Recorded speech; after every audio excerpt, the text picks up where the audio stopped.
Lecture ले रहे हैं। आज हम वर्टिकल सर्कुलर मोशन खत्म करेंगे, ठीक है। तो इसमें क्या है कि देखो, हम लास्ट लेक्चर में क्या देखे थे कि हमने एक धागा लिया था और धागे में एक पार्टिकल को मूव करा दिया था ना। धागे की यहाँ जो हमारे पूरे केसेस है वर्टिकल सर्कुलर, वो दो केसेस में फॉल करते हैं। वो दो टाइप के केसेस में फॉल करते हैं। कौन कौन सा? देखो, एक वो केस होता है जो हम लास्ट क्लास में लिए थे कि अगर सेंटर से पार्टिकल दूर भागना चाहेगा तो नहीं भाग पाएगा, अंदर फोर्स लग जाएगा। एक वो केस था जिसमें कि सेंटर से पार्टिकल दूर नहीं भाग सकता था लेकिन नजदीक आ सकता था। समझो, दो टाइप के केसेस में हम वर्टिकल सर्कुलर मोशन पढ़ने वाले। पहला केस जो है केस वन, इसमें क्या है कि when the force can only act radially inwards.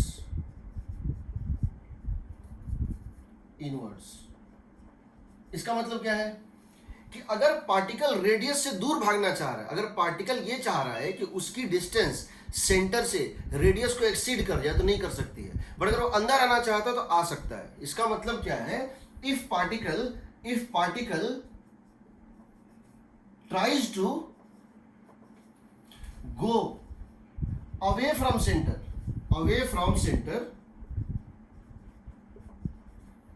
it cannot go, but if it tries to come inside, come nearer to center, it can come.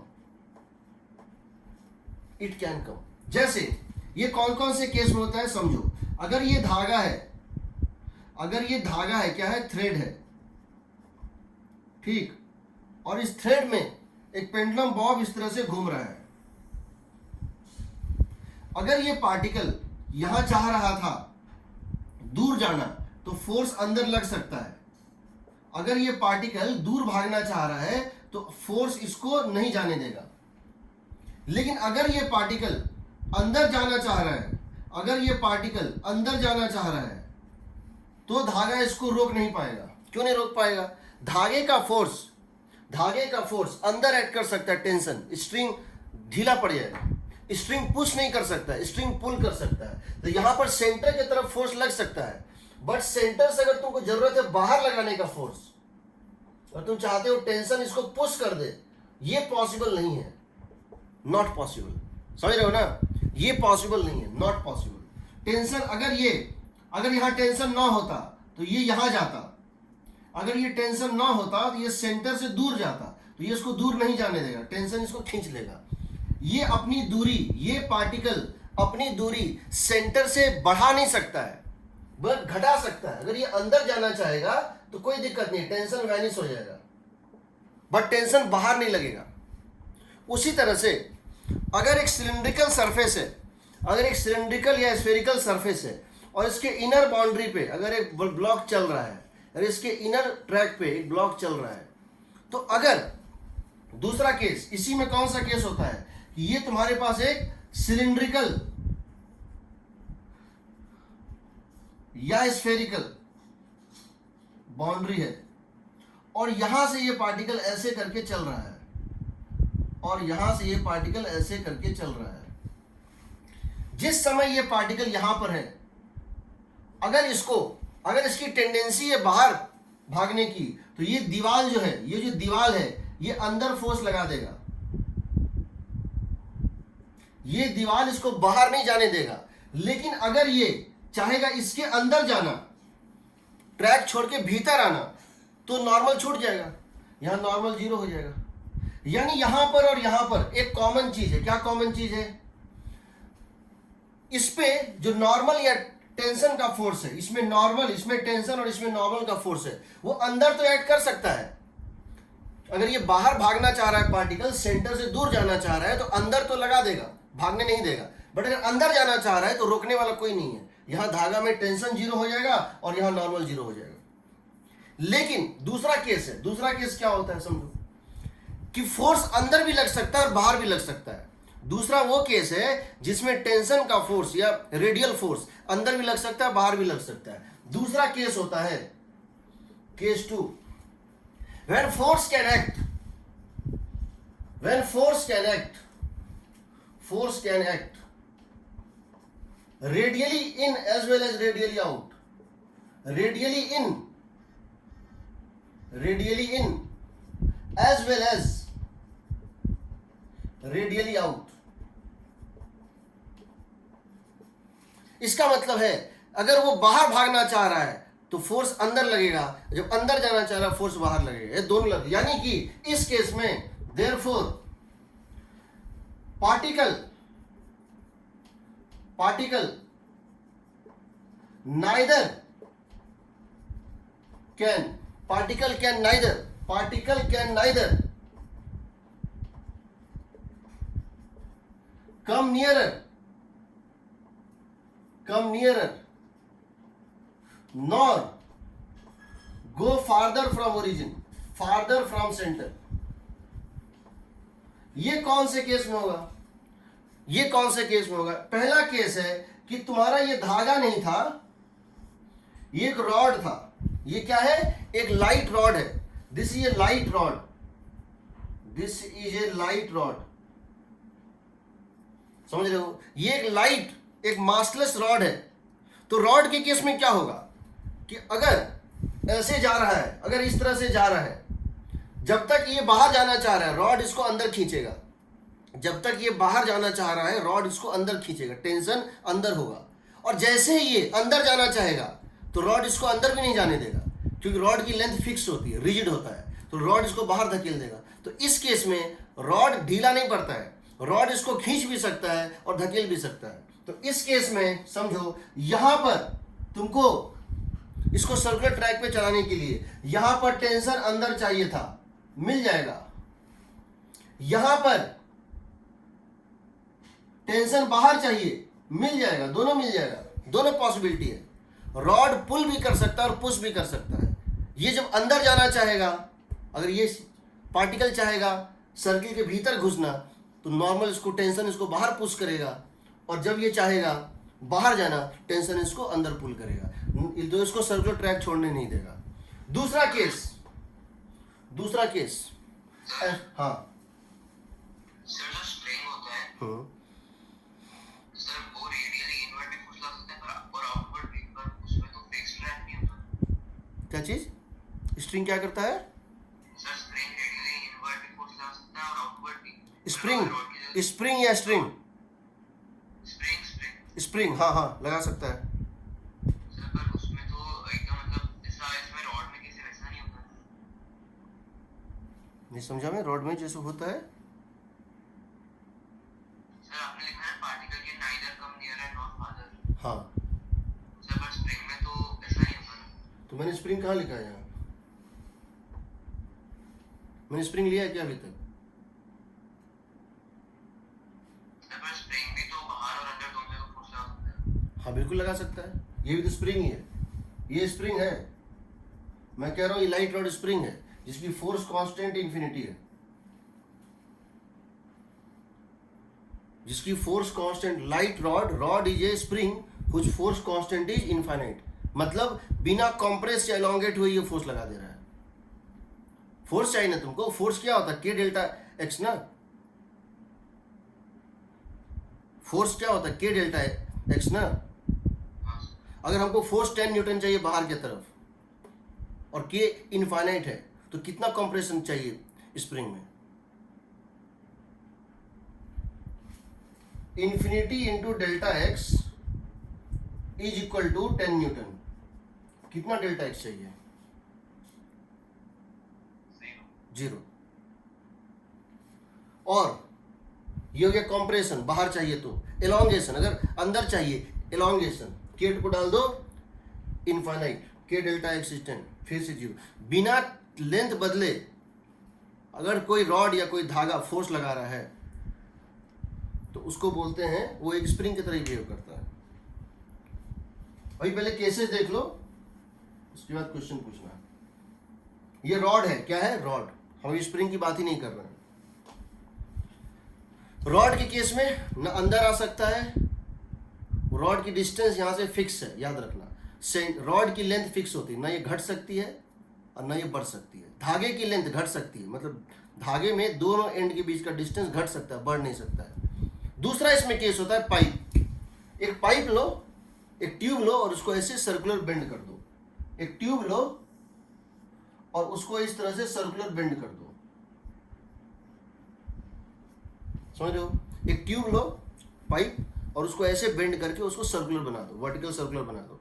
इसमें क्या करो, जो ट्यूब की डायमीटर है, जो ट्यूब की डायमीटर है उससे थोड़ी सी छोटी एक ब्लॉक उसमें डाल दो और चलने दो इसको।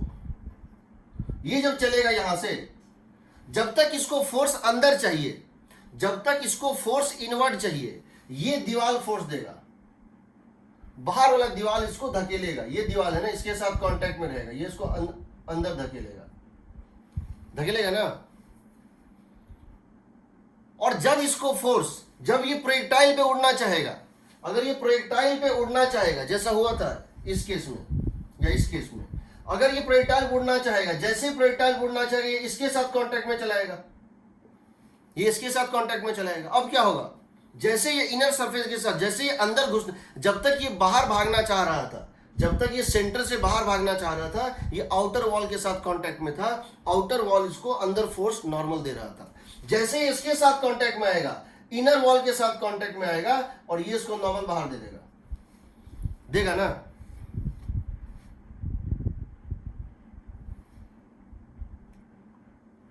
देगा। Yes sir. तीसरा केस, तीसरा केस, एक रिंग के अंदर एक बीड घुसा दो, एक रिंग के अंदर एक बीड घुसा दो। देखो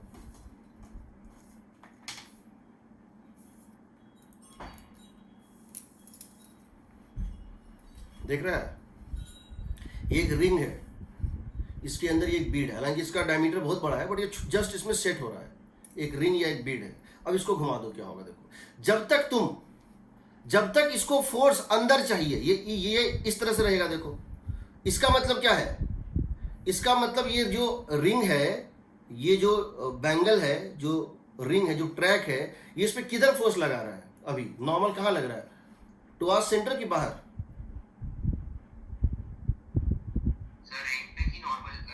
इस पे बीड पे फोर्स किधर? सेंटर की तरफ है ना? किधर लग रहा है? सेंटर की तरफ। क्यों? क्योंकि ये दीवार की तरफ बिहेव कर रहा है। ये किस तरह बिहेव कर रहा है? वॉल की तरह। और इसका जो कांटेक्ट है उसके बाहर वॉल है। वॉल तो इस पॉइंट ऑफ कांटेक्ट से बाहर है ना। देखो रिंग का तो पॉइंट ऑफ कांटेक्ट ये है ऊपर वाला, और ये इसके बाहर है, इस तरह लगेगा। तो जब इसको अंदर फोर्स चाहिए तो इस तरह घूमेगा, समझ रहे हो? और जैसे इसको बाहर फोर्स चाहिए, अब ये इस तरह घूमेगा, अब ये इस तरह घूमेगा। देखो इसका मतलब, देखो जब तक इसका ये इस तरह से है, समझो, इससे नॉर्मल लगाओ रिंग के ऊपर, इसके ऊपर, बीड के ऊपर, तो नॉर्मल अंदर लग रहा है क्योंकि यहां से वॉल इसको धकेलेगा भीतर। लेकिन जैसे ही ये ऐसे कांटेक्ट बनाएगा, कैसे? इस तरह से। देखो जैसे ही ये इस तरह से अब घूमना स्टार्ट करेगा, इस तरह से, अब बताओ क्या हो रहा है? यहां पे बताओ इसके ऊपर फोर्स किधर ऐड कर रहा है, बाहर या भीतर? ये वॉल जो है इसके ऊपर किधर फोर्स लगा रहा है? सर बाहर लगा रहा है ना? Yes sir. तो जब इसको बाहर चाहिए तो ये सरफेस कांटेक्ट बनाएगा इस तरह से। अगर सबसे इसका, अगर इस रिंग का, अगर इस रिंग का ये पोर्शन कांटेक्ट बना रहा है इस तरह से, देखो अगर इस रिंग का ये पोर्शन अगर कांटेक्ट बना रहा है, अगर इस रिंग का ये कांटेक्ट बना रहा है, तो फोर्स लग रहा है इस बीड के ऊपर, फोर्स लग रहा है अंदर। इसका मतलब है फोर्स है, इसका मतलब है फोर्स है अंदर, और इसका मतलब है कि फोर्स है बाहर, है ना? Yes sir. दोनों लग सकता है इसमें। इसीलिए ये ट्रैक नहीं छोड़ा, ये इसको घूमना तो सर्किल में ही है। अब समझो इन तीनों केस, हाँ सर इसमें बीच में कभी किसी कंडीशन में आएगी? जीरो आएगा। हाँ सर। क्या चीज बीच में? किसी कंडीशन में? सर जब नॉर्मल लगेगा ही कोई सा भी। हाँ लगेगा। वही पॉइंट हम निकालने वाले हैं। हाँ वही पॉइंट निकालने वाले हैं। पहले मैं तुमको ये बता देता हूं, ये ट्यूब था, ये रॉड था, और ये एक रिंग में एक बीड क्या होता है, रुद्राक्ष का माला होता है। रुद्राक्ष का माला का जो मोती होता है उसमें एक होल होता है जिसमें कि धागा घुसाया जाता है, उसको बोलते हैं बीड। तो बीड जो है उसमें तुमको एक ऐसा चैनल दिखेगा, या कोई रिंग ले सकते हो, थ्रेडेड होता है, इसके अंदर से थ्रेड किया हुआ होता है। इस केस में फोर्स अंदर बाहर दोनों ऐड कर सकता है। मैं बता रहा हूं, मैं खाली केस बता रहा हूं। इन दोनों केसेस का सब कुछ सेम है, यानी कि यहां भी तुम्हारा वही फॉर्मूला लगेगा। कौन सा? √5GL यहां दोगे तो पूरा सर्किल में घूमेगा। यहां पर क्या करोगे, √2GL दोगे, उससे कम दोगे तो क्या होगा, ये यहां तक आएगा, रेस्ट पे हो जाएगा, फिर वापस आएगा, फिर ऐसे ऐसे करेगा जो इस धागे में हुआ था। यहां पर स्पीड क्या हो जाएगी, 0। नॉर्मल कहीं 0 नहीं होगा, जो बताया था लास्ट क्लास में। अगर तुम स्पीड √2GL, अगर तुम √5GL दे दोगे तो ये एग्जैक्टली घूमते हुए यहां तक पहुंचेगा, और यहां पर पहुंचते ही इसकी स्पीड यहां पे बची रहेगी। अगर यहां √5GL दे दोगे, √5GR, R is the radius of the track, तो यहां इसकी स्पीड क्या हो जाएगी, √GR। और यहां नॉर्मल जस्ट 0 होगा, नॉर्मल इसके पहले कहीं 0 नहीं होगा, और ये हमेशा ट्रैक के साथ ये √5GR पे था। अगर तुम √5GR, √2GR और √5GR के बीच में दोगे, √2GR और √5GR के बीच में दोगे, ये इसको क्रॉस कर जाएगा, बट यहां पर कहीं आकर ये सर्कुलर ट्रैक छोड़ देगा, और छोड़ सकता है सर्कुलर ट्रैक, क्योंकि यहां नॉर्मल 0 हो जाएगा। तुम चाहते हो उसके बाद भी सर्किल पे जाए, तुम चाहते हो नॉर्मल 0 होने के बाद भी सर्किल पे जाए, जा सकता है, प्रोवाइडेड इसको बाहर की तरफ कोई फोर्स मिले। बट इस दीवार का नेचर है, ये अंदर ही फोर्स दे सकता है, बाहर दे ही नहीं सकता है, क्योंकि अंदर सरफेस है नहीं, तो इसको बाहर की तरफ फोर्स मिलेगा नहीं जो सर्कुलर मोशन के लिए चाहिए, ये ट्रैक छोड़ देगा, ये पैराबोला पे चला जाएगा। एग्जैक्टली सेम होता है दोनों में, क्योंकि दोनों केस में एक चीज कॉमन है, यहाँ टेंशन के बदले यहाँ नॉर्मल, बाकी कोई चेंज नहीं है। यहाँ टेंशन था हर जगह, यहाँ नॉर्मल, बाकी कोई चेंज नहीं है। दोनों फोर्स का नेचर है, ये भी हमेशा अंदर ऐड करेगा, ये भी हमेशा अंदर ऐड करेगा। जब ये बाहर ऐड करना चाहेगा, पुश करना चाहेगा, ये नहीं दे पाएगा, 0 हो जाएगा। जब ये बाहर देना चाहेगा, ये 0 हो जाएगा। इन तीनों का एनालिसिस सेम चलेगा। देखो कैसे, अभी हम इसको ले रहे हैं, ठीक। यहां कोई डाउट? ये लास्ट क्लास वाला था। तो एससी वर्मा की बुक में क्वेश्चन बना लेते हैं नॉर्मल पे बेस्ड। एससी वर्मा की बुक से क्वेश्चन बना लेते हैं नॉर्मल पे बेस्ड पहले, ठीक है। एससी वर्मा की बुक निकालो, हम एक केस, ताकि हम रिफ्रेश हो पाए, लास्ट क्लास में ये पढ़ाए थे। फिर हम केस 2 पे आ रहे हैं, जहां अंदर और बाहर दोनों फोर्स लग सकता है।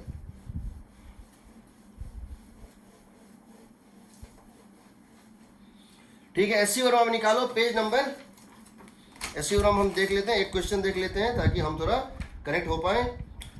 Page number 136, question number 54, page 136, question number 54।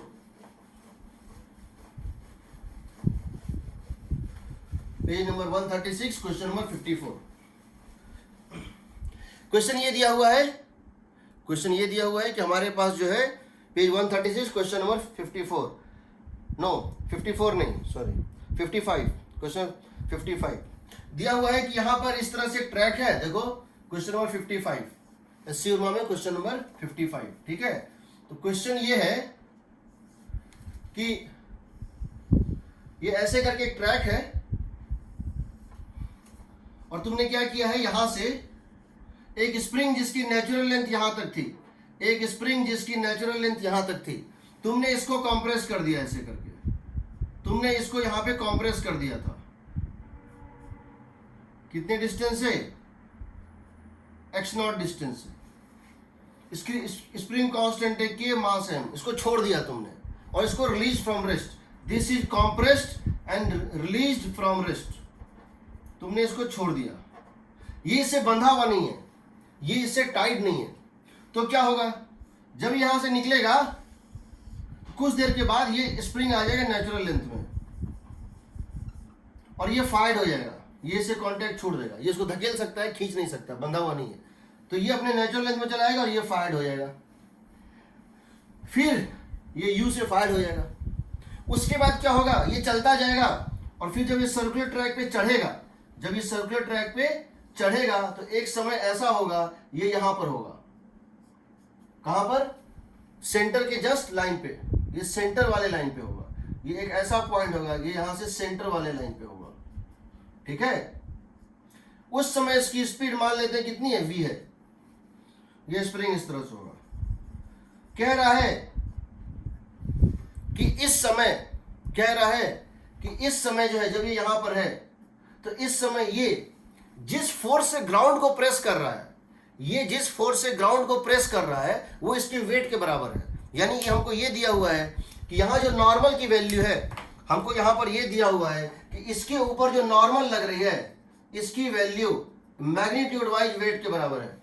ये दिया हुआ है ना। जब ये यहां पहुंचा है तो इसकी जो स्पीड है वो क्या है, वेट के बराबर है। तो बताओ कितना कंप्रेशन था, वगैरह वगैरह वगैरह, कुछ भी तुम कर सकते हो। तुम क्या करो, तुम इसको ए मानो, इसको बी मानो, इसको सी मानो। तुम ए से बी में भी वर्क एनर्जी थ्योरम लगा सकते हो, फिर बी से सी में लगा सकते हो। हम सीधे ए और सी में लगा देते हैं, बी से हमको कोई मतलब नहीं है। We are applying work energy theorem between A and. पहली बात ये देखो, यहां पे तुमको दिया हुआ है कि नॉर्मल का मैग्नीट्यूड mg के इक्वल है। देखो, it presses the track, this block presses the track with the force equal to magnitude of its weight. तो इसका मतलब है इसकी एक्सीलरेशन, अगर यहाँ स्पीड v है तो रेडियल एक्सीलरेशन कितनी होगी बताओ, v square by r। Radial acceleration कितनी होती है, v स्क्वायर बाय r। यहाँ दो फोर्स है, mg यहाँ और एक वेट यहाँ, नॉर्मल यहाँ और वेट यहाँ। तो यहाँ सेंट्रीपिटल फोर्स इक्वेशन क्या लिखोगे बताओ, एट सी, यहाँ लिखो सेंट्रीपिटल फोर्स इक्वेशन। क्या चीज, इनिशियल कंप्रेशन निकालना है। हाँ, सेंट्रीपिटल फोर्स इक्वेशन लिख लो यहाँ सबसे पहले। तो क्या लिखोगे, लिखोगे नॉर्मल, सेंटर की तरफ कौन कौन सा फोर्स है यहाँ बताओ, सिर्फ नॉर्मल, सिर्फ नॉर्मल, mg का कोई कंपोनेंट सेंटर की तरफ नहीं है। तो सेंटर की तरफ एक ही फोर्स है, normal, and that normal should be equal to mass into v square by r। लेकिन ये नॉर्मल दिया हुआ है क्वेश्चन में, mg is equal to mv square by r। Question में कुछ भी दिया हो सकता है, कहीं भी पूछ सकता है। इसको लिख लो, v स्क्वायर कितना हो गया gr, फर्स्ट इक्वेशन। अब क्या करो, a से लेकर के और c तक, यहां से लेकर यहां तक, समझो यहां से लेकर यहां तक वर्क एनर्जी थ्योरम लगा दो। अब क्या करो, यहां से लेकर यहां तक वर्क एनर्जी थ्योरम लगा दो। तो क्या लिखोगे, apply work energy theorem. Work done by gravity, work done by normal, work done bye spring, के फाइनल माइनस के इनिशियल, सही ना। ए से लेकर सी तक, ए टू सी, स्टार्टिंग से यहां तक, स्टार्टिंग से यहां तक। वर्क डन बाय नॉर्मल 0, पता है तुमको। वर्क डन बाय ग्रेविटी बताओ, यहां से यहां तक में ग्रेविटी ने कितना वर्क किया, ये कितना हाइट ऊपर चला गया, r हाइट। यहां से लेकर के यहां तक में ये कितना हाइट ऊपर चला गया, r हाइट। तो ग्रेविटी ने कितना वर्क किया, माइनस mgr होगा, माइनस mgr।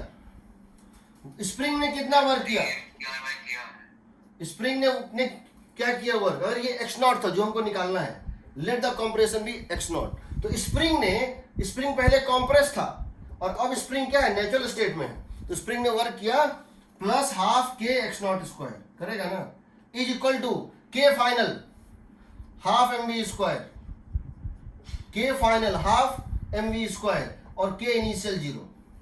तो तुम यहां से क्या देख रहे हो, तुमको v तो पता है ना, v स्क्वायर यहां डाल दो, आ जाएगा हाफ के X naught square is equal to mv square, ये हो गया v स्क्वायर डाल दो gr, ये आ जाएगा टोटल मिला के, इन दोनों को मिला दोगे 3/2 mgr आएगा ना। 2 से 2 कट गया, x नॉट कितना हो जाएगा, √3 mgr/k, √3 mgr/k, ठीक है। तो कुछ भी नहीं है, कोई ऐसा चीज नहीं होता। हम पहली बोल चुके तुमको, दो इक्वेशन सफिशिएंट है सॉल्व करने के लिए। कौन कौन सा, एक वर्क एनर्जी थ्योरम और दूसरा सेंट्रीपिटल फोर्स इक्वेशन। किसी भी क्वेश्चन को सॉल्व करने के लिए काफी है। तो याद रखना, ये नॉर्मल वाले केस में अगर ये कोई स्फेरिकल या सिलिंड्रिकल, अगर ये कोई स्फेरिकल या सिलिंड्रिकल सरफेस है और इसके इनर बाउंड्री पे तुम किसी पार्टिकल को चला रहे हो, तो ये पूरी सर्किल में, इसके इनर बाउंड्री पे ये पूरी सर्किल में घूमेगा कि नहीं घूमेगा, इसका कंडीशन क्या होगा। यहां तुमने एक स्पीड दिया है u, अगर तुम्हारी ये speed under root U G R 2gr, अगर ये स्पीड समझो यहां क्या होगा, if u is less than under root 2gr, तो ये a से चला किसी पॉइंट P पर ये रेस्ट पे आ जाएगा, सर्कुलर ऑसिलेशंस करेगा, समझ रहे हो ना, सर्कुलर ऑसिलेशंस करेगा। यहां से कहां तक जाएगा ये, यहां से कहां तक जाएगा ये P तक जाएगा, ये theta naught right theta naught left plus minus theta naught के बीच में ये सर्कुलर ऑसिलेशंस करेगा। अगर u less than under root 2gr है तो इस केस में तुमको पता है tension normal is not zero anywhere but speed is zero at extreme points. दूसरा, अगर u तुम्हारा greater than under root 5gr है तो ये कंप्लीट सर्किल में घूमेगा। क्या करेगा ये, कंप्लीट सर्किल कंप्लीट कर देगा, कंप्लीट सर्किल में घूमेगा। कहीं भी इसकी वेलोसिटी जीरो नहीं होगी, बल्कि वेलोसिटी की मिनिमम वैल्यू यहां होगी। वेलोसिटी की वैल्यू सबसे ऊपर सबसे कम होगी, लेकिन greater than less than under root G R. क्योंकि जब तुम स्पीड अंडर रूट 5gr देते हो तो ये जस्ट सर्किल कंप्लीट करता है, और यहां स्पीड क्या होता है, अंडर रूट जीआर। तुम स्पीड उससे ज्यादा दिए हो तो स्पीड यहां रूट 5gr से ज्यादा होगा, और नॉर्मल कहीं जीरो नहीं होगा। अगर तुम इतना स्पीड देते तो क्या होता, अगर तुम एग्जैक्टली इसके इक्वल स्पीड देते तो टॉप मोस्ट पॉइंट पे नॉर्मल जस्ट जीरो होता, लेकिन फिर वो गेन कर लेता, वो टॉप मोस्ट पॉइंट पे नॉर्मल जस्ट जीरो होता, और उस केस में जो स्पीड होता वो होता वहां पे अंडर रूट जीआर। अगर तुम्हारा स्पीड इन दोनों के बीच में लाई कर रहा है तो क्या होगा, तो वो यहां तक कहीं जाएगा क्यू तक, और यहां पर आने के बाद यहां नॉर्मल हो जाएगा जीरो। ये अभी भी सर्किल पे घूमना चाह रहा है, बट इसको सर्किल पे घूमने के लिए नॉर्मल बाहर चाहिए, बट नॉर्मल बाहर देना पॉसिबल नहीं है, क्योंकि दीवार जो है उस तरफ है और दीवार सिर्फ पुश करता है, पुल नहीं करता है। तो ये क्या होगा, यहां से ये पैराबोला पे चला जाएगा। अगर तुम्हारा स्पीड, थर्ड केस, अगर तुम्हारा स्पीड इसके बीच में है, अंडर रूट 2gl से लेकर अंडर रूट 5gl के बीच में है, तो ये पॉइंट क्यू पे leaves circle at point Q and goes on the parabolic path and goes on projectile। ये सब हम पहले भी कर चुके हैं, सेम चीज यहां वैलिड है। अब हम आ रहे हैं आज के टॉपिक पे, जब फोर्स दोनों तरफ ऐड करता है तब क्या होगा। देखो उसको समझना,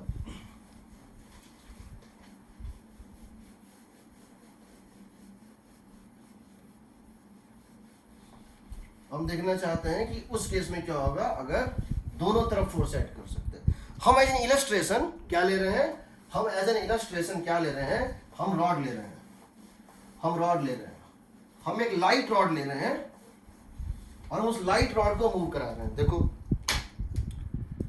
case 2, case 2, when radially inward and outward, both forces possible। अगर रेडियली इनवर्ड और आउटवर्ड दोनों फोर्स ऐड कर सकते हैं तो क्या होगा।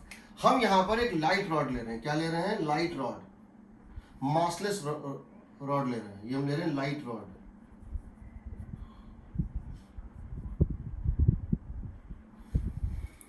और यहाँ एक मास है, ये मासलेस है, ये मास है, और ये इसके बाद घूम सकता है। यहाँ एक मास हैंग किया हुआ है बॉटम मोस्ट पॉइंट पे और ये ऐसे घूम सकता है। तुम यहाँ इसको स्पीड दे देते हो तो क्या होगा, हम एक्सपेक्ट कर रहे हैं कि सर्किल पे चले, हम एक्सपेक्ट कर रहे हैं कि सर्किल पे चले इस तरह से, दिस इज आवर एक्सपेक्टेशन। अब ये पता नहीं एक्सपेक्टेशन पूरा होगा कि नहीं, तो देखते हैं। जब ये यहां पर कहीं पहुंचे तो एक बात समझ लो, अगर इसकी स्पीड, यहां जो तुमने इसको u स्पीड दी थी, अगर तुमने u की वैल्यू क्या की, अगर तुमने इसमें u की वैल्यू, ये लाइट रॉड है, अगर if u is less then √2gl, अगर तुमने स्पीड इसको √2gl से कम दे दी, तो वही चीज होगा जो पहले होता था। ये a से चलेगा, किसी पॉइंट p पे रुकेगा और फिर वापस आ जाएगा। It stops at p and returns back. It stops at p and returns back. ये सर्कुलर ऑसिलेशंस करेगा। ये क्या करेगा? सर्कुलर ऑसिलेशंस करेगा। टेंशन कहीं जीरो नहीं होगा, हमेशा इनवर्ड होगा, इनवर्ड, ऑलवेज इनवर्ड्स। और स्पीड जीरो होगा कहां पे? एक्सट्रीम पोजीशन पे। यानी उस केस में धागे और रॉड में कोई फर्क नहीं है। अगर स्पीड √2gl से कम दोगे तो ये जो केस है is same as string, no difference, no difference. क्यों नहीं डिफरेंस है? क्यों यहां भी इसको अंदर खींचना था और धागा भी अंदर खींच सकता है। तो अंदर खींचने के प्रॉपर्टी में तो रॉड और धागे में कोई फर्क ही नहीं है। जब तक तुमको खींचना है तो रॉड और धागा एक जैसा है, जब धकेलना है, पुश करना है, तब फर्क आता है। No difference between the two cases. अब चले आओ, हम कितना स्पीड दें कि पूरी सर्किल कंप्लीट कर दे। हम ये जानना चाहते हैं what speed we should give so that it completes the circle. So question है, for what speed u, horizontal speed u, it would complete the circle. Sir 2√gr है। हाँ, 2√gr प्लेट द सर्किल। तो क्या करेंगे, हम मान लेते हैं ये यहां पर है, किसी मोमेंट पे ये यहां पर है और वर्टिकल से एंगल कितना बना रहा है? थीटा। हम मान लेते हैं किसी इंस्टेंट पे ये P को पार कर चुका है और इस पॉइंट Q पर है, ठीक है। मान लेते हैं ये इस पॉइंट Q पर है, इस पॉइंट पर ये वर्टिकल एंगल है थीटा। हम कह रहे हैं कि मान लेते हैं यहां इसकी स्पीड कितनी है? v है। मान लेते हैं यहां इसकी स्पीड कितनी है? v है। इसका मतलब है यहां जरा फोर्स देखते हैं और यहां पे दो इक्वेशन लिखते हैं। हम क्या करते हैं कि पॉइंट Q को लेते हैं और सोचते हैं यहां पर क्या होगा। हम सोचते हैं यहां पर क्या होगा। तो हम क्या देख रहे हैं कि देखो mg नीचे,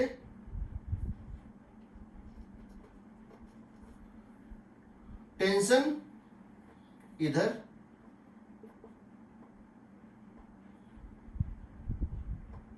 mg नीचे, टेंशन इधर, और इसकी एक्सीलरेशन, जब स्पीड v होती है तो रेडियल एक्सीलरेशन होती है v²/r। तो रेडियल एक्सीलरेशन कितनी होती है? v²/r। कितनी होती है? v²/r। तो क्या लिख सकते हैं हम लोग? हम लिख सकते हैं t + mg cos theta, t + mg cos theta, समझ रहे हो, is equal to mass into v²/l। ये हो गया फर्स्ट इक्वेशन, ये हो गया फर्स्ट इक्वेशन, ये हो गया फर्स्ट इक्वेशन। दूसरा, चलो ये हो गया फर्स्ट इक्वेशन। ये बताओ अगर हम टेंशन को जीरो कर देंगे तो वेलोसिटी क्या हो जाएगा? Not defined. यहां अगर हम टेंशन को जीरो कर देंगे, इस पॉइंट पे टेंशन को वैनिश करा दो, तो वेलोसिटी का स्क्वायर क्या हो जाएगा? नेगेटिव।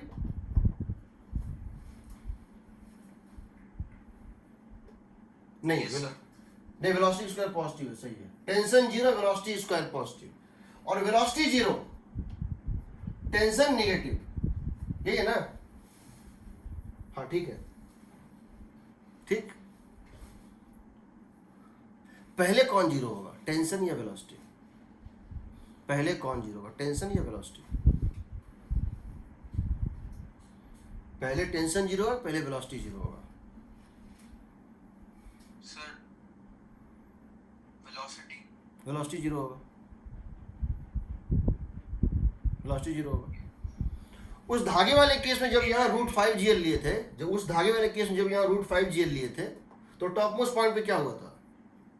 सर पहले टेंशन नॉर्मल, पहले टेंशन जीरो हो जाएगा, पहले टेंशन जीरो हो जाएगा। जब हम धागे वाला केस लिए थे, यहाँ जो √5 GL लिए थे, तो हमने क्या देखा था, टॉप मोस्ट पे आके टेंशन जस्ट जीरो हुआ था, टेंशन अप्रोक्सीमेटली जीरो हुआ था, बट वेलोसिटी उसमें था ही, वेलोसिटी उसमें बचा हुआ था। इसका मतलब क्या हुआ कि हम इसको प्रूव भी करेंगे अभी, ठीक है।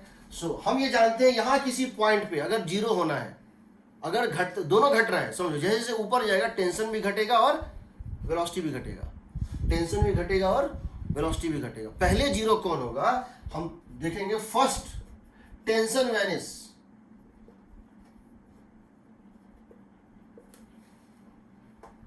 Then velocity vanish. यानी तुमको एक ऐसा पॉइंट मिलेगा जहां टेंशन हो जाएगा जीरो, बट वेलोसिटी उस समय भी होगा नॉन जीरो। अब जैसे टेंशन जीरो होगा, धागा उड़ जाएगा। क्यों उड़ जाएगा? प्रोजेक्टाइल है ना, अब तो सिर्फ ग्रेविटी एक्ट कर रहा है, ये उड़ जाएगा। तो जैसे ये उड़ेगा, ये अंदर जाना चाहेगा। धागा होता तो चला भी जाता, धागा होता तो चला भी जाता, बट जैसे ये अंदर जाना चाहेगा, तो ये टेंशन जैसे ये अंदर जाना चाहेगा, अब ये टेंशन हो जाएगा आउटवर्ड, ये इसको बाहर पुश करने लगेगा। समझ रहे हो ना? क्योंकि अंदर नहीं जा सकता है। यहां पर ट्रांजिशन पॉइंट है। इसके पहले टेंशन इनवर्ड था, इसके बाद टेंशन आउटवर्ड हो जाएगा, और ये चलते रहेगा। इसकी वेलोसिटी तो है ही, ये चलता रहेगा, तब तक ये चलता रहेगा। समझ लो, टेंशन हो जीरो हो, पॉजिटिव हो, नेगेटिव, उसको कोई मतलब, सब मिल सकता है। Everything is possible. Tension inward possible, tension outward possible, everything is possible. एक ही कारण है कि ये सर्किल कंप्लीट ना कर पाए, वो क्या है? वो रुक जाए। ये कुछ दूर और जाएगा और यहां पर आकर इसका वेलोसिटी भी जीरो हो जाएगा। टेंशन अभी क्या है? बाहर की तरफ है, बट अगर यहां वेलोसिटी इसकी वैनिश हो गई, ये रुक गया, तो जैसे रुकेगा उसके फिर ये गिरने लगेगा, फिर यहां तक जाएगा। देखो, ये यहां से चलना शुरू किया, ऐसे ऐसे जा रहा था, यहां जाके रुक गया। अगर ये रुक गया तो अब इसको वापस गिरना होगा, उसके लिए फिर वापस गिर जाएगा। तो सर्कुलर ट्रैक तो कभी नहीं छोड़ेगा, पैराबोला पे तो जा ही नहीं सकता है, ना अंदर आ सकता है ना बाहर जा सकता है। लेकिन सर्किल कंप्लीट करने का एक ही शर्त है, सर्किल नहीं कंप्लीट कर पाए, इसका एक ही मतलब क्या बोलेंगे, क्रिटिकल है, क्रिटिकल केस है। एक ही कंडीशन में सर्किल कंप्लीट नहीं कर पाएगा, वो क्या है? कहीं रुक ना जाए। रुक गया कहीं तो वहां तक का पार्शियल सर्किल कंप्लीट करके फिर वापस आ जाएगा। अगर ये 30 डिग्री बचा हुआ था, रुक गया, फिर ये वापस आएगा, फिर ये यहां तक 30 पे जाएगा, फिर वापस आएगा, ऐसे ऐसे करेगा। तो क्रिटिकल केस इस केस में होता है to just complete circle, to just complete circle, to just complete circle. इसके लिए यह है कि ये कहीं रुके नहीं, यानी कम से कम यहां तक तो आ ही जाए। यहां पे सर्किल कंप्लीट करने में टेंशन का क्राइटेरिया है ही नहीं, क्योंकि टेंशन जरूरत पड़ने पे बाहर भीतर सब मिल सकता है, टेंशन का कोई प्रॉब्लम नहीं है। ये सर्कुलर ट्रैक कभी नहीं छोड़ेगा, क्योंकि इस रॉड की लेंथ फिक्स्ड है। तो इस सेंटर से लेकर इस पार्टिकल की दूरी हमेशा एल ही रहेगी, वो कभी ना बढ़ सकती ना घट सकती। इनके बीच का म्यूचुअल सेपरेशन हमेशा एल ही रहेगा, सेंटर से इसकी डिस्टेंस कभी चेंज नहीं होगी, इसीलिए हमेशा सर्कुलर पाथ होगा। जरूरत पड़ने पे एक ही कंडीशन है, to just complete circle, it just comes to rest, just comes to rest at topmost point, topmost point। इसको टॉपमोस्ट पॉइंट पे रेस्ट पे ले आओ। जो क्रिटिकल स्पीड निकालना है ना, उसमें यहां इसको रोक दो, इसके पहले मत रुकने दो। यहां स्पीड क्या होनी चाहिए? Greater than equal to zero. तो क्रिटिकल केस है तो इसको जस्ट इक्वल टू जीरो ले लो। तो सिर्फ वर्क एनर्जी थ्योरम लगा दो। क्या करोगे? Work energy theorem. कहां से कहां तक? फ्रॉम ए टू बी, ए से लेकर के सी तक ले लो, ए से सी तक, ए से सी तक वर्क एनर्जी थ्योरम लगा दो। तो क्या लिखोगे? यहां स्पीड है यू मिनिमम, यहां कितनी होनी चाहिए? जीरो। ठीक है, तो क्या लिखोगे? -mg12 होगा एल ए, और एल ए कितना हाइट गेन करेंगे? 12 -mg into 12 is half m, k final zero, k final zero और k इनिशियल -12 mu², -12 mu²। तो माइनस माइनस कट गया, m से m कट गया, u कितना आ जाएगा √4gl। पिछले केस में क्या था √5gl, यहां आ रहा है √4gl। क्यों आ रहा है? मेन कारण क्या है?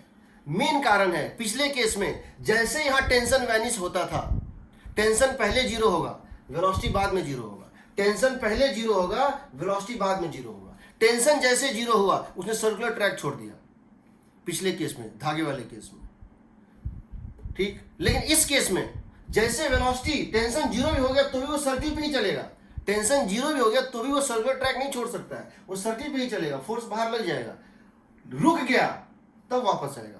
तो यहां पर कंडीशन है कि कहीं रुकना नहीं चाहिए, वहां पर कंडीशन था कहीं टेंशन जीरो नहीं होना चाहिए, और टेंशन पहले जीरो होता है, टेंशन पहले जीरो होता है, ठीक। अब मैं इसको इलस्ट्रेट कर रहा हूं दूसरे तरीके से, ठीक। तो यहाँ पे अंडर, इसीलिए किसी पार्टिकल को फुल सर्किल में अगर भेजना हो, रॉड के केस में आसान है, कम स्पीड देना पड़ता है, स्ट्रिंग के केस में ज़्यादा स्पीड देना पड़ता है। कितना देना पड़ता है √5gl, यहाँ कितना देना पड़ता है √4gl। मैं इसको दूसरे तरीके से बता रहा हूँ, ठीक है, मैं इसको दूसरे तरीके से बता रहा हूँ, ठीक।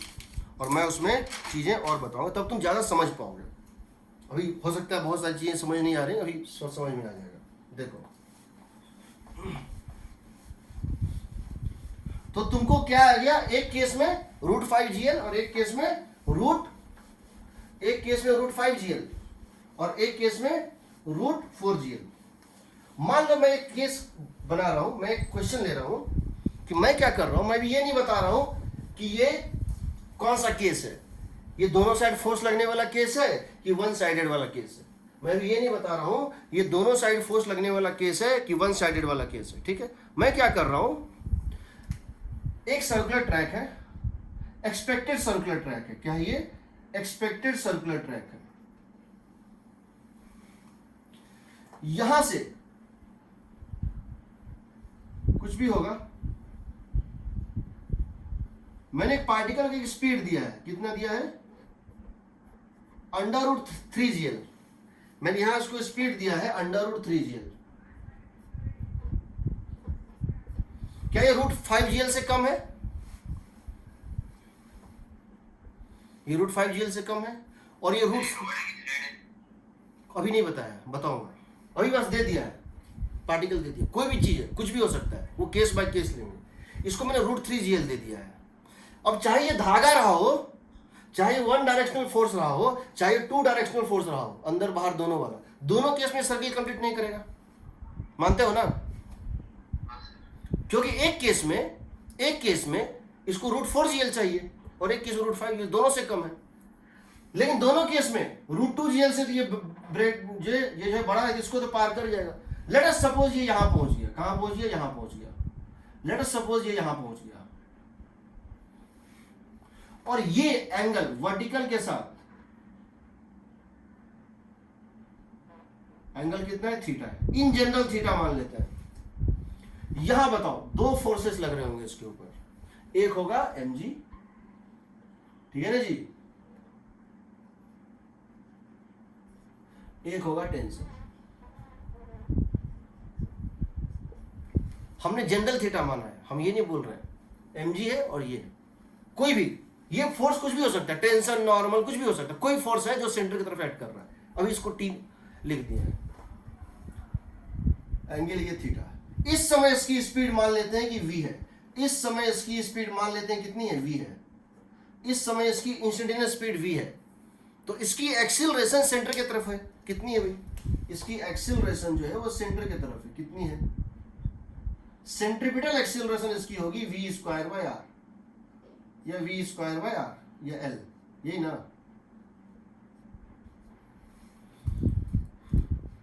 तो ये बताओ, इस पॉइंट A से लेकर के और इस पॉइंट P तक हम एक लगाएंगे वर्क एनर्जी थ्योरम और दूसरा क्या लगाएंगे, सेंट्रल फोर्स इक्वेशन, और फिर देखना क्या करेंगे।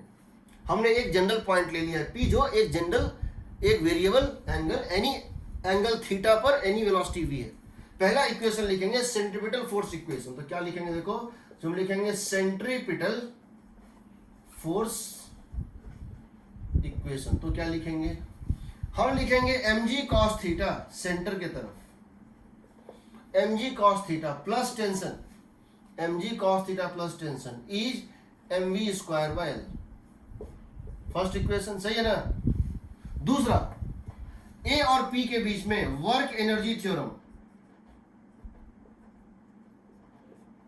Between A and B, A and P, तो क्या लिखेंगे, minus M G L into 1 plus cos theta. सही है, ये लेंथ है एल, यहां से डेप्थ है एल, और ये लेंथ कितनी है, height L cos theta, minus M G into L into 1 plus cos theta plus work done by tension 0 is equal to K final half m v square minus K initial half m, ये कितना हो जाएगा you square, बताओ 3gl। सही है ना, हम direct लिख दिए। वर्क डन बाय ग्रेविटी ये है, ए से लेकर पी तक जब जाएगा तो वर्क डन बाय ग्रेविटी ये है, वर्क डन बाय टेंशन है 0, वर्क डन बाय, सो के फाइनल ये है, के इनिशियल ये है। तो देखो ये एम और एम कट जाएगा, आएगा कितना, आएगा V square minus 3gl, V square minus 3gl is equal to V square minus 3gl is equal to minus 2gl into 1 plus cos theta होगा। यहां से आएगा V square is equal to, देखो gl common ले लो, 1 minus 2 cos theta. सही है ना। स्पीड ये है और ये है, ठीक है। जरा इन दोनों को भी ये कर लो, टेंशन निकाल लो, फंक्शन ऑफ टाइम। टेंशन कितना आ जाएगा बताओ, टेंशन इज इक्वल टू हो जाएगा, देखो इस इक्वेशन को यहां डाल दो, इस इक्वेशन को यहां डाल दो, तो कितना आएगा mg cos थीटा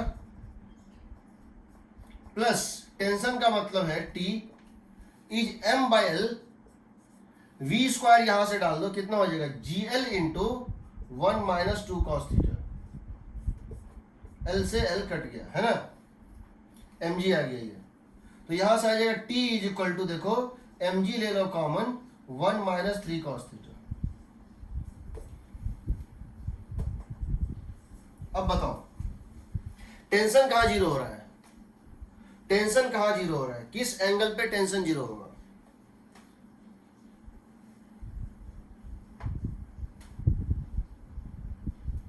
किस एंगल पर टेंशन जीरो हो रहा है,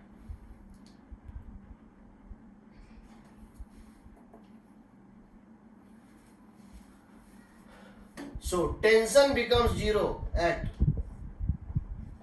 tension becomes zero at 1 minus cos 1 minus 3 cos theta 0 eight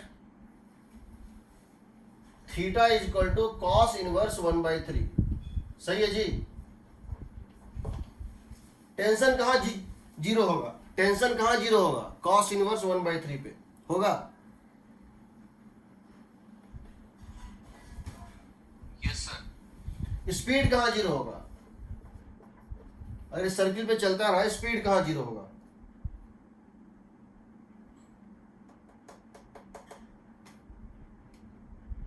इसको जीरो कर दो, speed become zero at cos inverse 1/2, 60 degree जानते हैं 60 डिग्री होता है एट कॉस इनवर्स 1/2। इन दोनों में कौन सा एंगल बड़ा है, इसमें और इसमें कौन सा एंगल बड़ा है, cos inverse 1/2, cos inverse cos inverse 1/3 बड़ा है, 1/3 बड़ा है, 1/3 बड़ा है, कॉस है, कॉस में बड़ा एंगल छोटा वैल्यू इनवर्स होता है, साइन और टेन में बड़ा एंगल बड़ा वैल्यू, ये एंगल बड़ा है, इसका मतलब यहां से जब थीटा ले रहे हो ना वर्टिकल से, तो जो बड़ा है यहां से जो बड़ा है वो तो मोशन में पहले आया ना,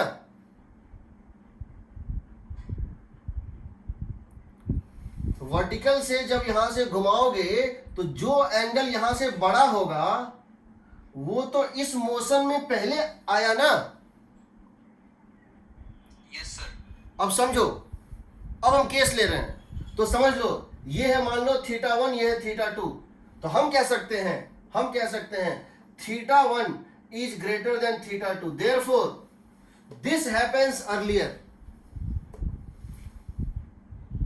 one happens before two, पहले टेंशन वैनिश करेगा, बाद में ये वैनिश करेगा। तो अगर तुम्हारा ये धागा है, क्वेश्चन मैंने पूछा है, या एक सिलेंडर के इनर सरफेस पे ब्लॉक चल रहा था, तो यहां के बाद ये सर्किल छोड़ चुका है,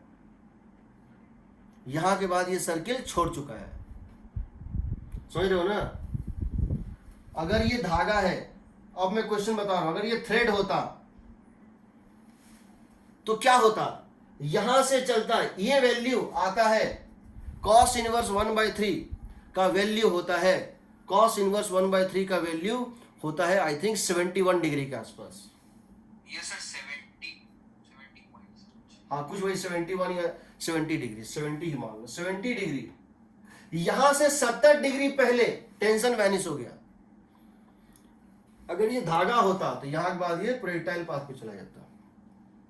अगर ये रॉड होता तो यहां भले टेंशन 0 हो गया, बट इसके बाद टेंशन क्या लगता, बाहर की तरफ लगता, नेगेटिव हो जाता, बट ये सर्किल पे चलता रहता।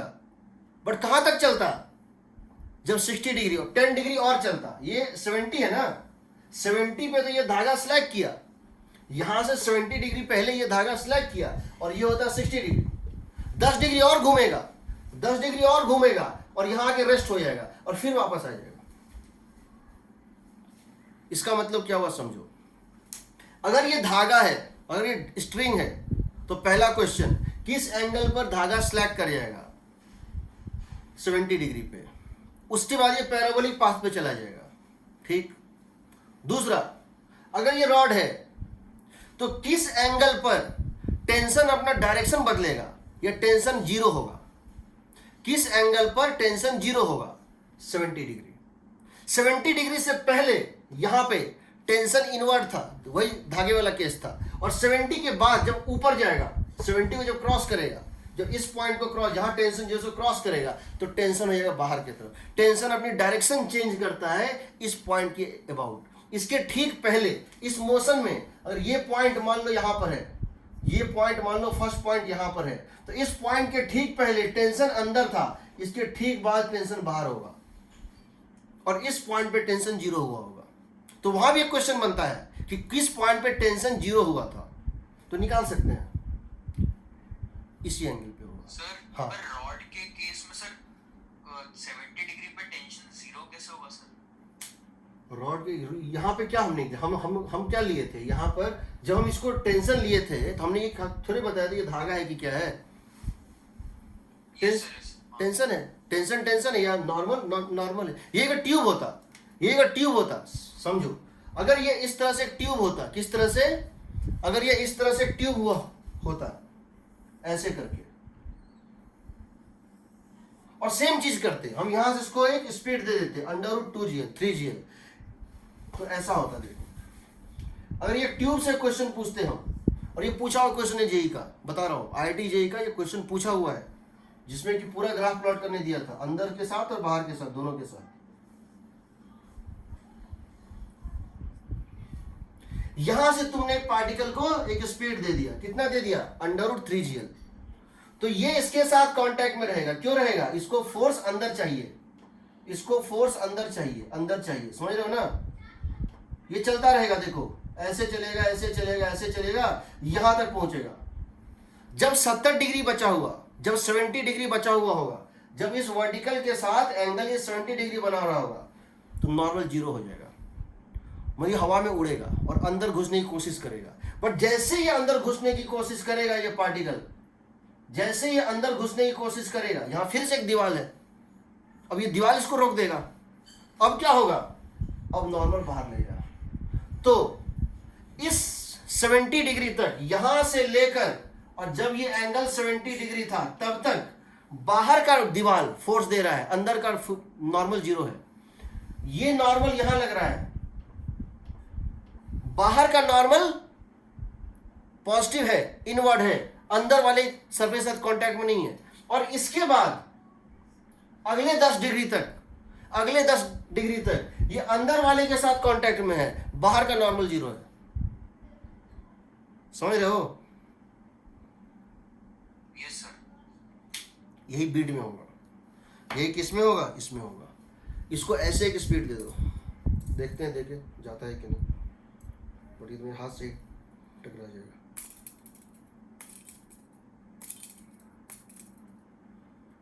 या इसको थोड़ा स्पीड दो,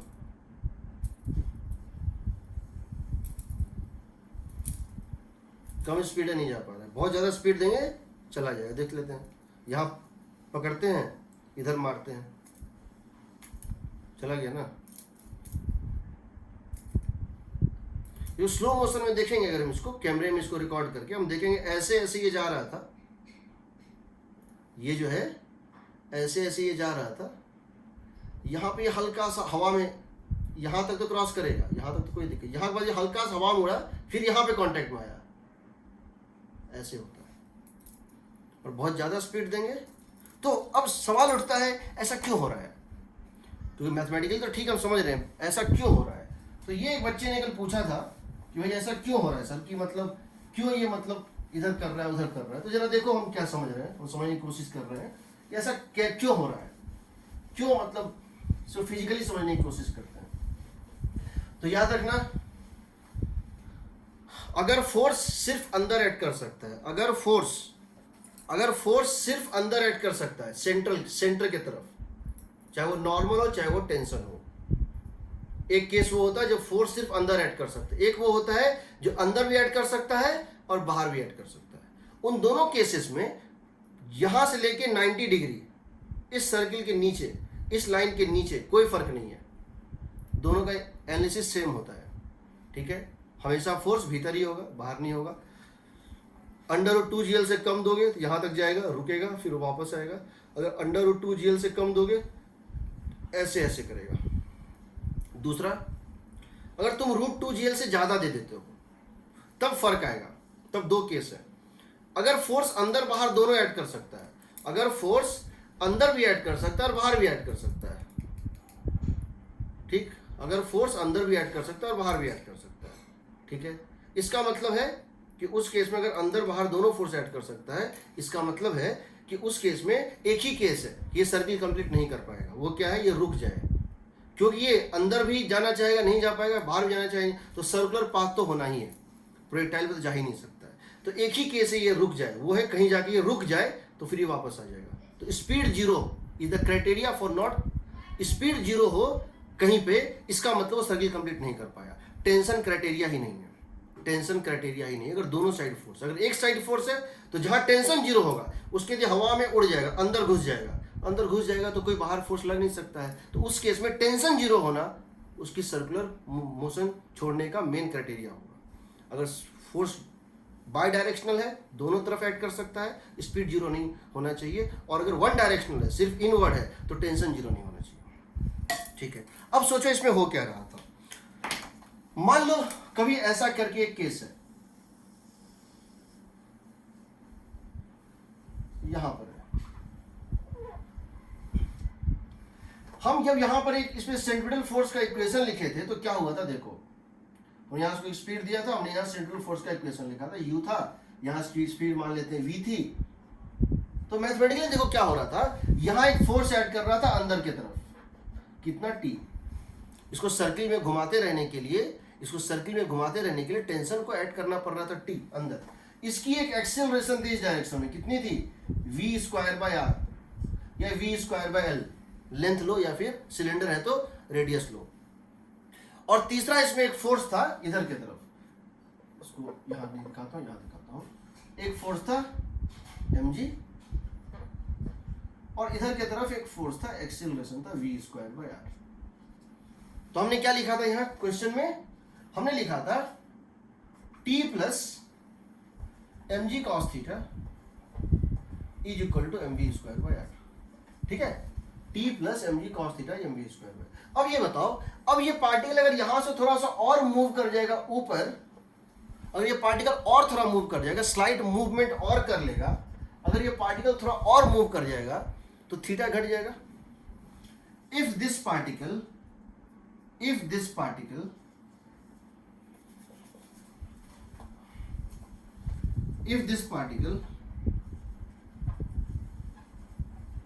moves slightly more, तो ये थीटा डिक्रीज कर जाएगा, करेगा ना. ये वर्टिकल के साथ ये थीटा डिक्रीज कर जाएगा. ठीक है जी.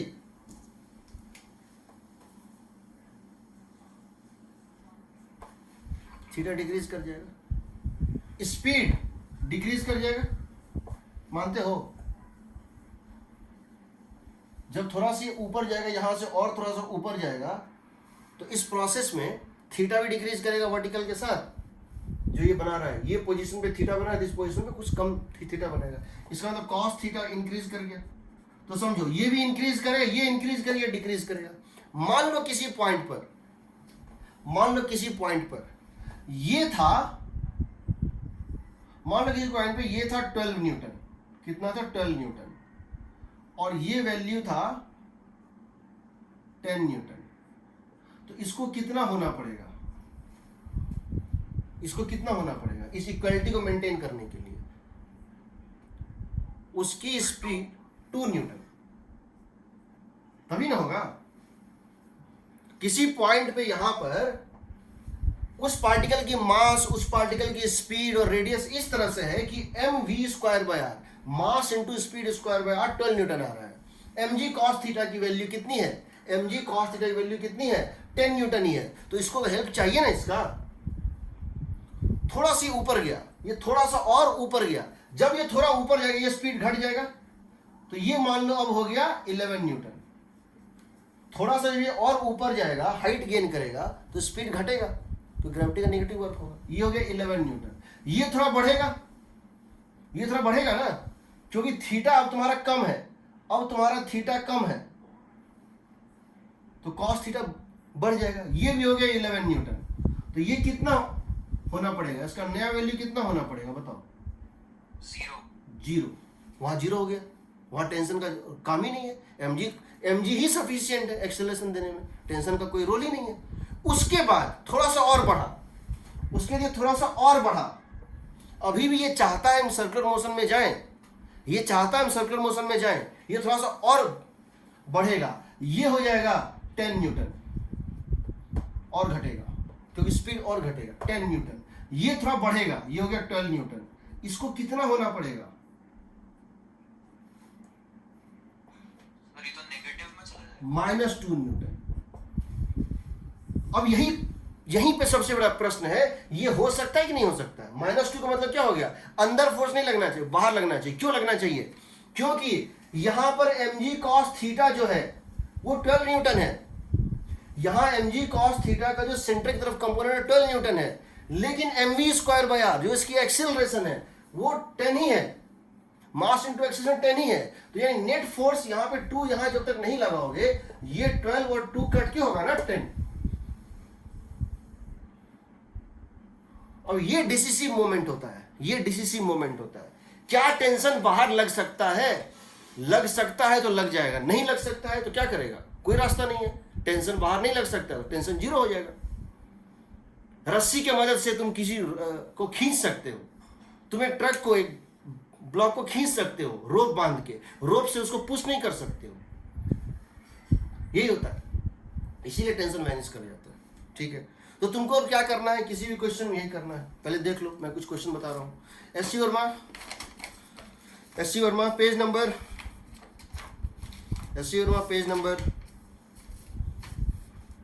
135, क्वेश्चन नंबर 49. 135 question number 49. ठीक. किसी भी क्वेश्चन इस बात को ध्यान से देखना, वो रॉड है कि स्ट्रिंग है, पहली बात. तो क्वेश्चन 49, एक हेवी ब्लॉक, इसका डायग्राम नहीं दिया हुआ है. डायग्राम जो दिया हुआ है 50 का दिया हुआ है. 49 में क्या है? A small block is hang from the lower end of a rod. एक रॉड है, मासलेस रॉड है, लाइट रॉड.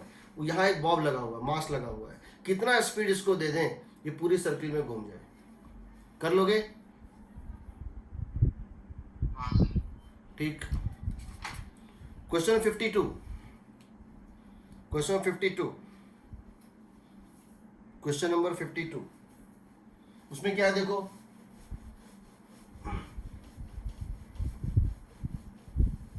क्वेश्चन 52 में क्या है देखो, एक वायर ले लिया इस तरह से, एक वायर इस तरह से ले लिया है जिसमें एक हुक लगा हुआ है, एक मासलेस रॉड है जिसमें एक हुक लगा हुआ है। क्या है समझो, यहाँ एक फिक्स्ड कुछ है, यहाँ एक फिक्स्ड कुछ है। पहले ये बताओ, ये एक छोटा सा होल है और यहां पर एक हुक लगा हुआ है। कैसे लगा हुआ है? ऐसे करके, और यहां पर एक हुक लगा हुआ है इस तरह से।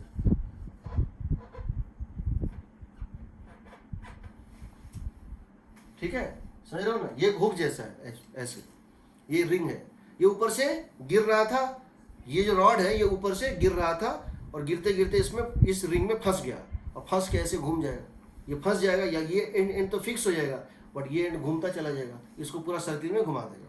तो हमको ये पूछा गया है यहां इसको कितनी स्पीड दें हम, ये पूरा सर्किल में घूम जाए। पहले ये बताओ, हम इसको यहां कितनी स्पीड दें ये पूरे सर्किल में घूम जाए। ये रॉड है, क्या है? रॉड है, धागा नहीं है। तो क्या करेंगे? सिंपल सी बात है, हमको यहाँ पे स्पीड को जीरो कर देना है। टेंशन वेंशन कुछ नहीं देखना है, टेंशन का कोई झंझट ही नहीं होता है रॉड में। यहाँ से यहाँ तक इसको जीरो कर देना है। तो सीधे क्या करोगे, यहाँ से यहाँ तक क्या करोगे? कंजर्वेशन ऑफ एनर्जी लगा दोगे। पॉइंट ए से लेके और पॉइंट बी तक वर्क एनर्जी थ्योरम लगा दोगे। तो क्या लिखोगे? Minus M G into L, minus M G. अगर यहाँ स्पीड दिए हो यू और यहाँ स्पीड है जीरो, तो यहाँ से यहाँ तक में work done by tension zero, work done by gravity minus M G into L is K final minus K initial, ये ना।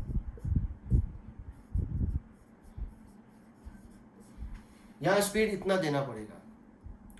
हाँ सर इसमें जो लोएस्ट पॉइंट है, हाँ सर ए से लेके लोएस्ट पॉइंट में तो वर्क एनर्जी थ्योरम से लगा। हाँ बिल्कुल बिल्कुल बिल्कुल लगा सकते हो। सर उसमें बीच अच्छा, में तुम ये कहना चाह रहे हो यहाँ से लेके यहाँ तक लगा के उसको अंडर 4GL से इक्वेट कर दो। हाँ बिल्कुल बिल्कुल बिल्कुल करेक्ट करेक्ट, एकदम करेक्ट, सही है सही है। पूरा मोशन में कहीं भी इक्वेट करो, जहां भी जानते हो कि वो मोशन है ही, उस मोशन का ही पार्ट है ना वो। तो एक तो हो गया √2GL। अब ये दिया हुआ है, ये जो स्पीड है वो कैसे दिया? इसको छोड़ दिया, ये गिर रहा था। तो जब ये गिरेगा, जब ये रॉड यहां से गिर रहा था, जब ये रॉड यहां से गिर रहा था, मान लो ये रॉड तुमने इसको यहां से रिलीज किया था, ठीक है? ये हाइट कितना था? h। तुमने इसको रेस्ट पे से छोड़ दिया था गिरने, तो ये स्पीड किसके इक्वल था? √2GS था ना। जब ये गिर रहा था, h हाइट गिरेगा, पूछा कितने हाइट से छोड़ें कि सर्किल कंप्लीट कर दिया, उसको h हाइट से गिराओगे, ऐसे गिर के इसको हुक बनाएगा तो √2GH होगा। इसको √2GS से इक्वेट कर दो। या तुम चाहो तो यहां से लेकर यहां तक एनर्जी लगा दो, यहां पे इसको √4GL से इक्वेट कर दो, वही आएगा, कोई प्रॉब्लम नहीं है। ठीक है, अब तुम सारे क्वेश्चन बना सकते हो इसके। एक केस मैं और खाली बता देता हूं, उसके अंदर में होमवर्क दूंगा। वर्टिकल सर्कुलर मोशन का कोई भी क्वेश्चन तुम बना सकते हो, कहीं कोई दिक्कत नहीं आती। एक केस ये होता है, एक केस ये होता है,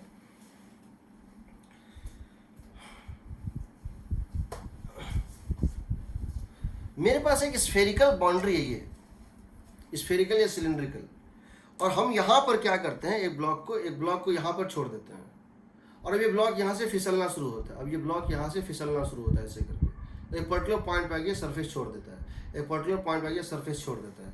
तो इसमें क्या करेंगे? ठीक है, हम एक सिलेंडर या स्फेयर के आउटर बाउंड्री पे पार्टिकल को मूव कराना है, जैसे फ्लाईओवर पे होता है, ठीक है ना। तो ये जो केस है वो इस टाइप से है, ये जो केस है इस टाइप से।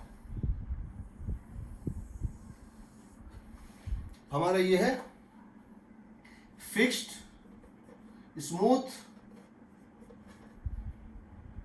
स्फेयर, इसके ऊपर तुमने एक ब्लॉक को रख दिया है, ये इसकी सेंटर है, रेडियस है आर, और यहां से इसकी वेलोसिटी यहां लगभग 0 थी, और यहां से फिसलना शुरू करेगा ऐसे करके। तुमसे पूछा गया है किस पॉइंट पे आके ये सरफेस छोड़ देगा। क्या करेगा? ये सरफेस छोड़ देगा। फाइंड द एंगल मूव्ड, क्या चीज? थीटा निकालना है। हाँ, थीटा निकालना है।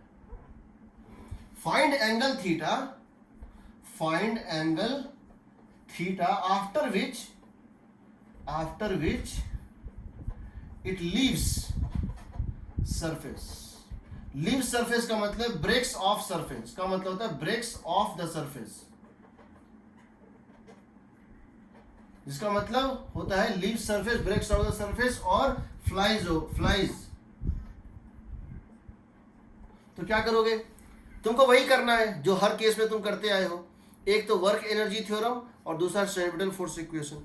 अगर तुम यहां पे इसकी स्पीड 0 थी और यहां मान लेते हैं इसकी स्पीड कितनी है? v है, तो पहले तुम क्या लिखोगे? Work energy theorem. क्या लिखोगे? Work done by normal plus work done by gravity is K final minus K initial. के इनिशियल है 0, वर्क डन बाय नॉर्मल है 0, वर्क डन बाय ग्रेविटी कितना हो जाएगा बताओ? mg into r into 1 minus cos theta होगा। ये कितना नीचे चला गया यहां से? ये डिस्टेंस था r और ये डिस्टेंस है r cos थीटा, तो ये कितना नीचे आ गया? r minus r cos theta. K final कितनी है? Half mv square. तो पहला इक्वेशन तुम्हारा आ जाएगा v square is equal to 2gr into 1 minus cos theta. ये तुम्हारा फर्स्ट इक्वेशन, इसको सेव कर लो। तो पहला तुमने क्या किया? वर्क एनर्जी थ्योरम लगा दिया। दूसरा क्या करोगे? Centripetal force equation. इस पॉइंट पे जो फोर्सेस हैं वो कौन कौन से हैं और एक्सेलरेशन क्या है वो देखो। mg नीचे, नॉर्मल इधर बाहर की तरफ होगा क्योंकि आउटर बाउंड्री पे है ना, तो दीवार तो नीचे है, सरफेस तो नीचे है, ठीक है ना। और ये एंगल होगा थीटा। और इसकी एक्सीलरेशन कितनी है बताओ? इसकी एक्सीलरेशन कितनी है? v square by R, centre की तरफ, centripetal component of acceleration v square by R. तो क्या लिख दोगे? लिख दो centripetal force equation. Net force toward the centre, net force inwards is mass into acceleration. तो क्या लिख दोगे? सेकंड इक्वेशन तुम्हारा जो है होगा mg cos थीटा, सेंटर के तरफ कौन सा फोर्स है? mg cos theta minus normal is mv square by R. तुमसे यही पूछा गया है ना कहां ये सरफेस छोड़ देगा। टेक्निकल मीनिंग इसका है, सरफेस छोड़ने का टेक्निकल मीनिंग होता है दो सरफेस में कांटेक्ट छूट जाए, इसका टेक्निकल मीनिंग होता है नॉर्मल वैनिश। तुम नॉर्मल को 0 कर दो, और तुम नॉर्मल को 0 कर दोगे तो तुम्हारा m से m कट जाएगा, आ जाएगा v square is equal to ji are cos theta. जहां नॉर्मल 0 होगा वहां v स्क्वायर किसके इक्वल हो जाएगा? जी आर कॉस। इन दोनों को इक्वेट कर दो, इन दोनों को इक्वेट कर दो। तो तुम जब दोनों को इक्वेट करोगे, एक सेंट्रिपेटल फोर्स इक्वेशन और एक सेंट्रिपेटल फोर्स इक्वेशन और एक वर्क एनर्जी थ्योरम, यही दो सफिशिएंट होता है। तो तुम लिख दोगे 2gr into 1 minus cos theta is equal to ji are cos theta. G r और जी आर कट गया, cos theta is equal to 2/3, theta is equal to cos inverse 2/3। Theta is equal to कितना? Cos inverse 2/3। इसको एकदम याद रख लो। इस point पे आके ये सरफेस छोड़ देगा। जब ये सरफेस छोड़ेगा तो क्या होगा? जब ये सरफेस छोड़ेगा तो क्या होगा? इसका मतलब है इस पॉइंट के बाद, इसका मतलब है इस पॉइंट के बाद ये टेंजेंशियली ऐसे निकल जाएगा विद स्पीड v, निकलेगा ना। ये टेंजेंशियली इस तरह से निकल जाएगा। स्पीड किस स्पीड से? ये तो हो गया किस एंगल पे ये सरफेस छोड़ेगा। जब ये सरफेस छोड़ेगा उसमें इसकी स्पीड कितनी होगी? क्या करोगे? कॉस थीटा निकल गया, यहां डाल दो या यहां डाल दो, कहीं डाल दो। तुम्हारा किस थीटा पे स्पीड नॉर्मल 0 हो रहा है वो तुम्हारा निकल गया। तुम अगर स्पीड निकालना चाहते हो वो कितना है बताओ? यहां डाल दो। कॉस थीटा कितना? 2/3। तो v कितना हो जाएगा? अंडर रूट ऑफ 2gr/3 होगा। ये तुम्हारा स्पीड हो गया। इस स्पीड के साथ वो सरफेस छोड़ देगा। अब ये चला जाएगा पैराबोलिक पाथ पे। क्यों? अब सिर्फ एक ही फोर्स ऐड कर रहा है mg, और जब भी फोर्स सिर्फ mg होता है वो प्रोजेक्टाइल पाथ होता है। तो 3 क्वेश्चन पूछता है। पहला, किस एंगल पर कांटेक्ट छोड़ेगा? cos इनवर्स 2/3, cos इनवर्स 2/3, और cos इनवर्स 2/3 का वैल्यू होता है 48 डिग्री। लगभग 48 डिग्री। ये पूछता नहीं है, खाली हम बता देते हैं, ये होता है लगभग 48 डिग्री। 48 डिग्री घूमने के बाद ये ग्राउंड छोड़ देगा, सरफेस छोड़ देगा। किस स्पीड से? √2gr/3। अगर ये पूछा है find the distance moved by the particle before it leaves contact, कितना डिस्टेंस चलने के बाद, find the distance moved by the particle before it leaves contact. तो जो डिस्टेंस मूव्ड होगा, समझो डिस्टेंस कितना होगा, लेंथ, ये आर्क लेंथ। डिस्टेंस मूव्ड का मतलब है आर्क लेंथ, डिस्टेंस का मतलब है, देखो, distance moved before coming to rest, before leaving contact, distance moved is equal to PQ, arc length PQ। और आर्क लेंथ होता है रेडियस इंटू थीटा। कितना होता है? Radius into theta. रेडियस है r और थीटा कितना है? cos inverse 2/3, r cos inverse 2/3। इतना डिस्टेंस चलने के बाद वो कांटेक्ट छोड़ देगा। ठीक है।